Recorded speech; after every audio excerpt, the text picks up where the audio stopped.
Olá, seja bem-vindo, seja bem-vinda ao canal Matemática Superior. Hoje, um pouco diferente esse início de aula, é porque no final da aula 16, que está aparecendo aí nos cards, a gente estava falando a respeito de representação de função por série de potência. A gente colocou um exemplo do binômio de Newton e 1 mais x elevado a k, inclusive a gente demonstrou que isso aí é a expansão, a série de Maclaurin, né, para essa expansão do binômio de Newton. E aí tinha um exemplo em que a gente fez no finalzinho da aula 16, que a gente aproximava a função por um polinômio de grau 2. Recomendo que você dê uma olhada na aula. Agora a gente vai fazer o próximo exemplo, que relacionava a mecânica newtoniana com a teoria da relatividade de Einstein.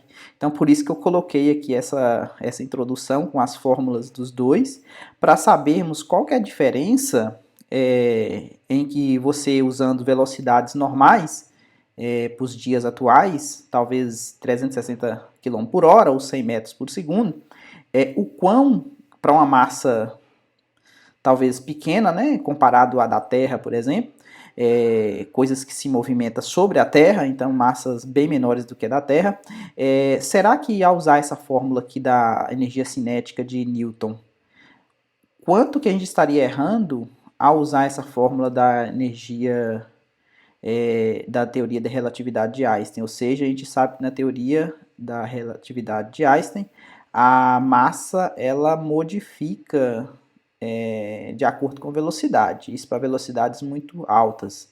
Aqui, para velocidades normais, se a gente comparar as duas, desprezando alguns termos que a gente vai ver dessa fórmula aqui, usando a desigualdade de Taylor que a gente aprendeu também na aula 16, o quanto que a gente estaria errando, ou seja, a gente vai calcular o resto na aula de hoje. Então vamos lá. Que eu deixei aqui preparado. Como eu não sou físico, eu encontrei no site da BBC um documentário sobre a teoria da relatividade geral. Vou deixar esse vídeo aqui e na descrição do vídeo vocês podem conferir o endereço de onde eu retirei. A teoria da relatividade geral de Albert Einstein revolucionou completamente nossa compreensão do universo que nos rodeia. Ela permite explicar desde o nascimento do universo até a órbita dos planetas e os buracos negros. E também teve consequências bem práticas, como o GPS que você usa. Mas o que é exatamente essa teoria e por que ela foi tão revolucionária? Até o início do século XX, a física era regida pelas leis de Isaac Newton. O físico e matemático inglês dizia que a gravidade era uma força causada pela massa dos objetos e fazia com que eles fossem atraídos um em direção ao outro. O objeto com mais massa atrai mais intensamente. Por isso nos mantemos sobre o chão da Terra. Ela nos atrai para o seu centro. Por isso também os planetas se movem ao redor do Sol. Mas imagine que o Sol de repente desaparecesse por completo. Segundo a teoria de Newton, os planetas do Sistema Solar sairiam instantaneamente das suas órbitas, já que não haveria mais a força de gravidade do Sol atraindo-os. Para ele, a gravidade era uma força de ação imediata, independente da distância entre os corpos. Mas Einstein encontrou um problema. Segundo seus cálculos, a luz era a coisa mais rápida do universo. Nenhum corpo com massa alcançava uma velocidade superior à da luz, nem a força de gravidade. A luz do Sol leva cerca de 8 minutos para percorrer os quase 150 milhões de quilômetros que o separam da Terra. Então, se o Sol desaparecesse, como seria possível que a Terra fosse liberada da sua órbita antes que as pessoas aqui deixassem de ver o Sol brilhar? Problemas desse tipo mostraram a Einstein que a gravidade poderia ter uma explicação diferente da que pensou Newton. Nos 10 anos que ele passou pensando nisso, entre 1905 e 1915, o físico alemão criou a teoria da relatividade geral. Ele imaginou as 3 dimensões do espaço e a dimensão do tempo juntas, formando uma espécie de tecido que nos rodeia e que é deformado pela presença dos corpos. E ele chamou isso de espaço-tempo. Quando a gente aplica esse pensamento aos planetas e estrelas, é como se o Sol fosse uma bola pesada colocada no meio de uma cama elástica. A bola faz com que o tecido se curve, certo? É essa curvatura que cria o que nós sentimos como força de gravidade. Então a Terra e os outros planetas permanecem em órbita não porque o Sol simplesmente os atrai, como pensava Newton. Para Einstein, isso acontece porque o Sol é uma estrela tão massiva que os outros corpos seguem a curvatura que ela gera no tecido do espaço-tempo. A partir daí, a gravidade já não pode ser considerada uma força de atração entre dois corpos, como dizia Newton. Ela é o efeito que a curvatura do espaço-tempo tem sobre os corpos. Pensando nisso, o que aconteceria se o Sol desaparecesse? Segundo Einstein, a perturbação que isso causaria no espaço-tempo formaria uma onda gravitacional que viajaria até os planetas. E segundo os cálculos dele, essa onda viaja exatamente na mesma velocidade da luz. É por isso que nós deixaríamos de ver o Sol brilhar ao mesmo tempo em que a Terra mudasse de órbita. Em outras palavras, o que Einstein demonstrou é que estávamos enxergando o universo do jeito errado até então. A teoria o transformou em uma celebridade mundial. Por causa dele, a ciência e nossa imaginação puderam voar cada vez mais alto. E até hoje, a relatividade geral continua surpreendendo os cientistas e fascinando a todos nós. Só para mostrar para vocês, o finalzinho da aula 16 foi exatamente isso aqui, né? A gente estava calculando a aproximação para essa função raiz cúbica de x, a gente estava aproximando para um polinômio de Taylor de grau 2 na vizinhança do 8. Então, a gente fez isso tanto usando a desigualdade de Taylor, encontramos esse valor aqui, ó, 0,0004, e quanto graficamente também. A gente fez a diferença e plotou no GeoGebra e encontramos o gráfico ainda melhor. Aí, para dar continuidade na aula bônus, digamos, de hoje, aqui eu deixei o mesmo final da aula 16 e a gente vai começar a falar da aplicação na física. Então, vamos lá. Deixa eu deixar aqui no vermelho. Então, aplicações na física. Vou deixar um traço mais fino aqui. Então, os polinômios de Taylor eles são usados frequentemente na física para obter informação sobre uma equação. Então, o que acontece? O que os físicos fazem? Eles fazem simplificações para poder chegar num resultado plausível. Ou seja, em outras palavras, eles usam um polinômio de Taylor, tá vendo? Como uma aproximação para a função. Então, a desigualdade de Taylor pode então ser usada para medir a aproximação a precisão dessa aproximação. Então, um exemplo que eu vou mostrar a seguir mostra uma maneira na qual essa ideia é usada na relatividade especial. Então, na teoria da relatividade especial de Einstein, a massa, como eu comentei para vocês, ela é dada, tá vendo? Ela varia de acordo com a velocidade aqui, ó. Então, eu tenho uma massa inicial m0, dividido por raiz quadrada de 1 menos a velocidade ao quadrado dividido pelo c ao quadrado. Onde esse c que aparece aqui é a velocidade da luz, que vale 3 vezes 10 elevado a 8 metros por segundo. Então, a energia cinética do objeto é a diferença entre a energia total, tá vendo? A energia total e sua energia em repouso. Então, a energia em repouso aqui eu tenho uma massa m0 e aqui a energia total eu tenho essa massa variando de acordo com essa equação aqui. Então, no próximo exemplo, a gente vai examinar, igual eu tinha comentado para vocês, o quanto que a mecânica newtoniana consegue aproximar essa teoria da relatividade geral em termos dessa energia cinética para um corpo com velocidades praticável no dia a dia. Então, vou fazer um exemplo onde a velocidade ela é 100 metros por segundo, ou menor do que 100 metros por segundo, ou 360 km por hora, que é uma velocidade razoável para corpos na Terra. Então, aqui está o exemplo. Mostre que quando o V for muito pequeno, comparado à velocidade da luz, ou seja, a velocidade praticada pelo corpo for muito menor do que a velocidade da luz, essa expressão para cá, ou seja, essa diferença da energia total aqui, ó, pela energia em repouso, ela coincide com a física clássica de Newton, ou seja, com a mecânica newtoniana, que a gente sabe que a energia cinética é dada pela metade da massa vezes a velocidade ao quadrado, onde essa massa aqui é a massa do corpo, né, o m0. Depois, usa a desigualdade de Taylor para estimar a diferença entre as duas expressões, ou seja, o quanto que a gente está errando quando você pegar um corpo trafegando a uma velocidade menor do que 100 metros por segundo. Então, o que a gente vai fazer? A gente vai utilizar o binômio de Newton que a gente aprendeu na aula passada, na aula 16. Vamos fazer ele aparecer aqui. Então, eu tenho aqui a energia total, tá vendo? Essa menos essa. Aí, o que acontece? Esse M que está aqui, ele é exatamente essa expressão aqui, ó. Esse é o M, dado pela fórmula lá em cima. O C ao quadrado eu só reescrevi aqui, subtraí esse termo eu subtraí aqui, né? ou seja, só subtrair ele. Aqui eu coloquei m0c ao quadrado em evidência, tá vendo? E aí eu escrevi essa expressão 1 dividido pela raiz quadrada de 1 menos v ao quadrado sobre c ao quadrado como sendo 1 menos v ao quadrado sobre c ao quadrado elevado a menos meio, que é a mesma coisa, né? 1 dividido por isso aqui elevado a meio positivo, quando você passa para o numerador, fica elevado a menos meio. Menos 1 porque eu coloquei esse aqui em evidência, né? Ou seja, esse vezes esse e esse vezes esse. Bom, agora para poder simplificar a nossa conta, eu vou chamar esse termo que aparece aqui, ó, inclusive com um sinal de menos de x. Por que que eu vou fazer isso? Para essa expressão aparecer, ó, vai ficar 1 mais x, por que o mais? Porque o sinal de menos já está embutido no x. Então, essa série aqui na aula passada, a gente viu o desenvolvimento de Maclaurin, a série de Maclaurin para essa expressão aqui, né, que a gente chamou lá no exercício de g de x.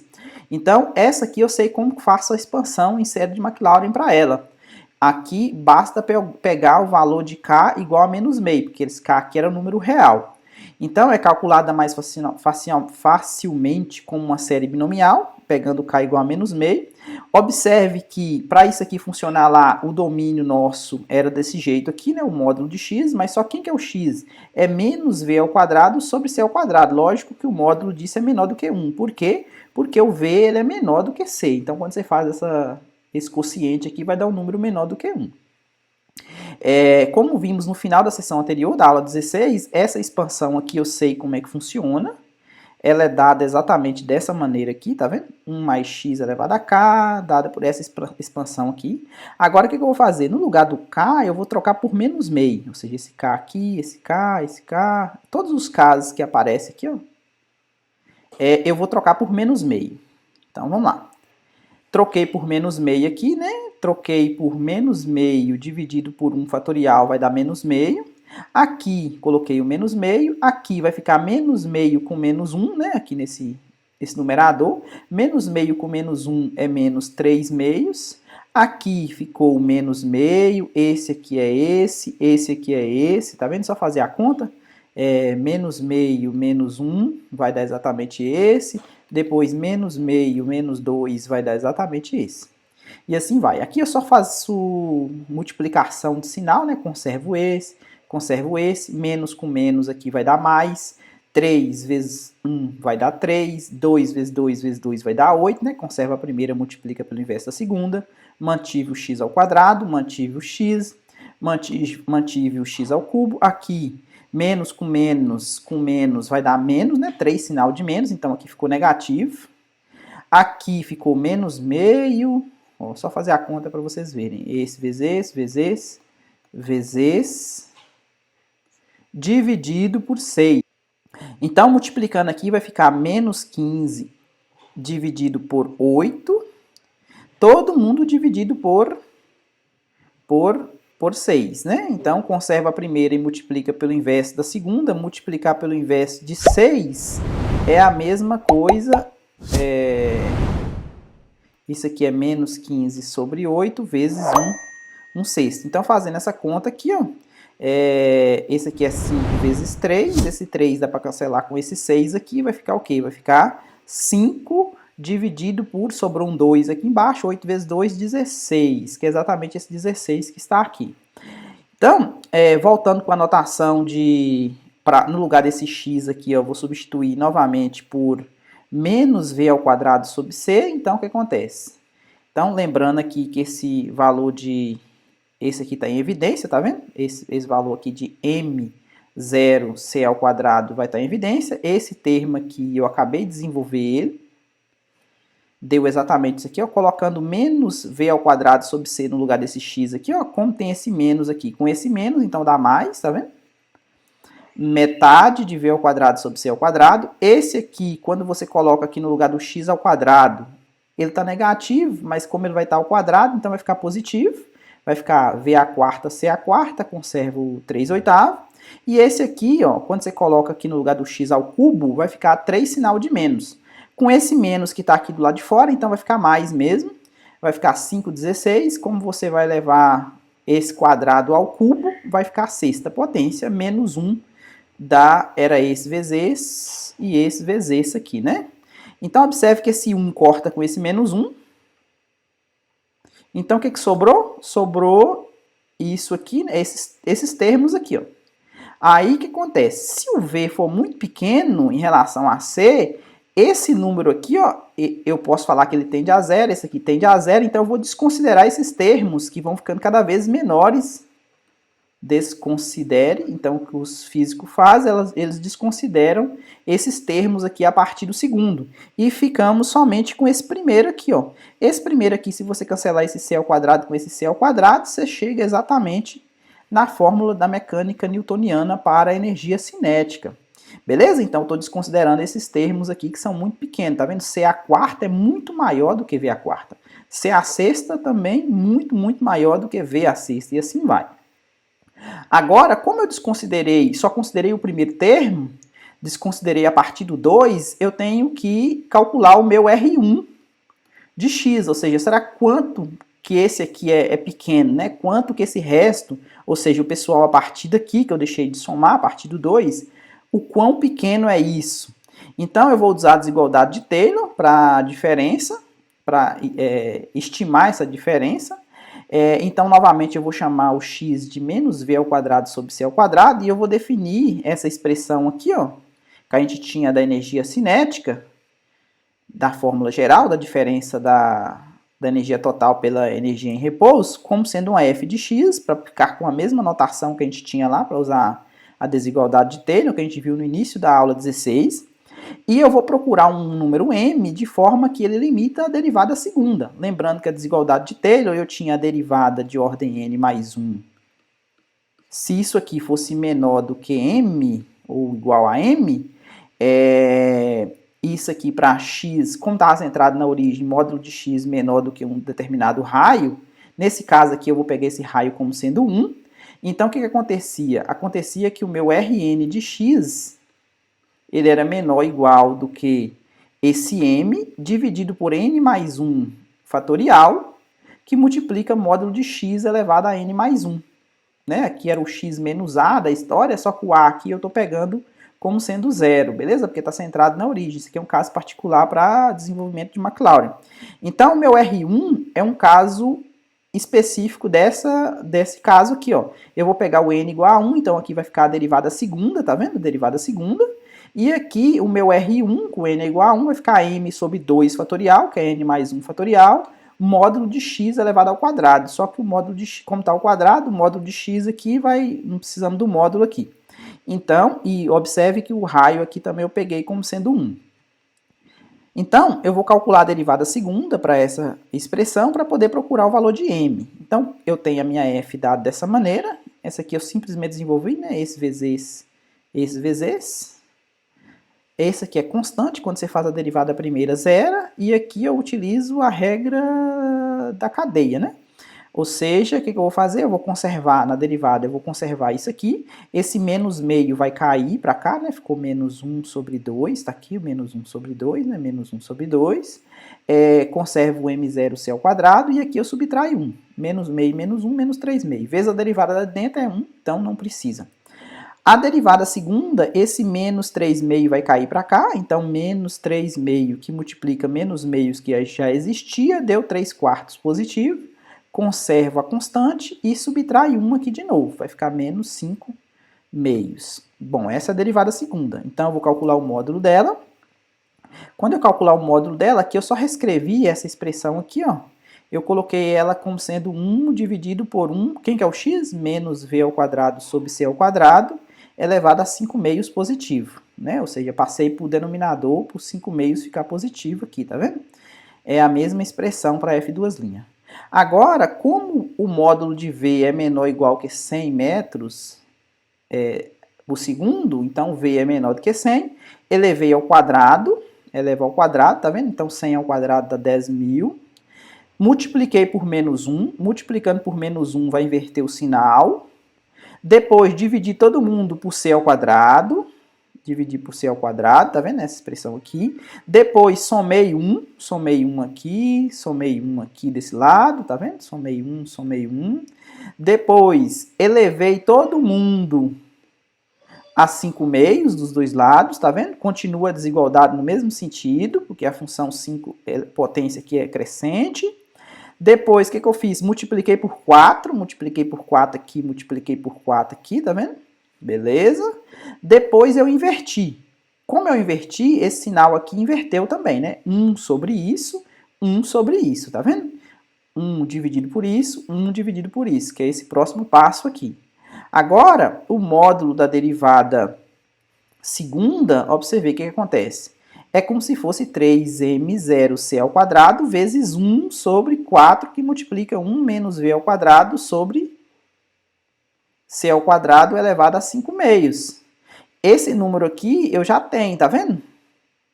Eu já obtive ele aqui, ó. Então, o que eu vou fazer? Eu vou multiplicar por 3m0c ao quadrado dos dois lados.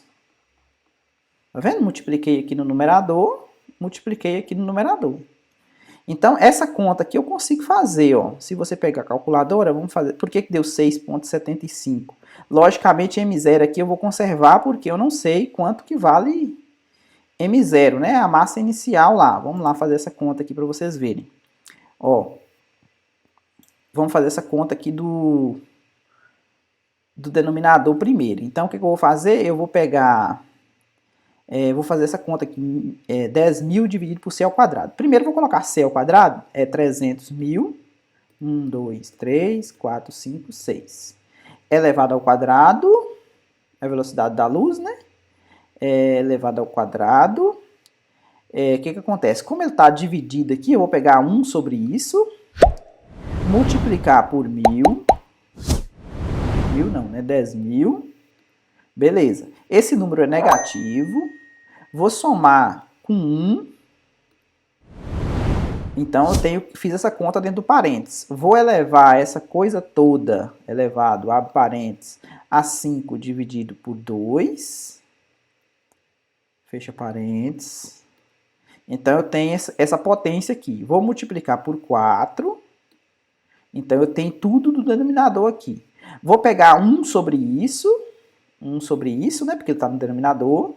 Vezes, vou multiplicar por 3 e vou multiplicar por c ao quadrado. O que é c ao quadrado? É 300, 1, 2, 3, 4, 5, 6 ao quadrado.